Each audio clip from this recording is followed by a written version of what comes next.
உன் பிள்ளைக்கு கல்யாணம் ஆகாதுன்னு சொன்னாங்கல்ல, அவங்க கண்ணுக்கு முன்னாடி ராஜா வீட்டு கல்யாணம் போல கர்த்தர் நடத்தி காமிக்க போறாரு.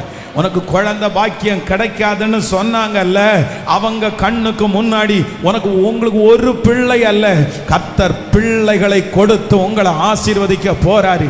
இந்த கடன்ல இருந்து இவன் வெளியே வரமாட்டான் அப்படின்னு சொன்னாங்கல்ல, அவங்க முன்னாடி நீங்க கடன் கொடுக்கிறவர்களாய் கர்த்தர் உங்க கையை ஆசீர்வதிக்கிறதுக்கு கர்த்தர் வல்லவராய் இருக்கிறார்.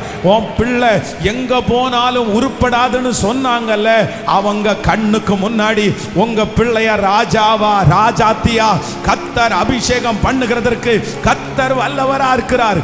இந்த படுக்கையில கிடக்கிற வியாதியில கிடக்கிற இவன் எழும்ப மாட்டான்னு சொன்னாங்கல்ல, அவங்க அத்தனை பேருடைய கண்ணுக்கு முன்னாடியும் கர்த்தர் உங்களை பலப்படுத்தி உங்கள் சகல நோய்களில் இருந்தும் கர்த்தர் உங்களை விடுதலை ஆக்கி ஆமென் சாட்சியாய் நிறுத்துகிற தேவன் காரியங்களை மாறுதலாய் முடிய பண்ணுகிறவர்.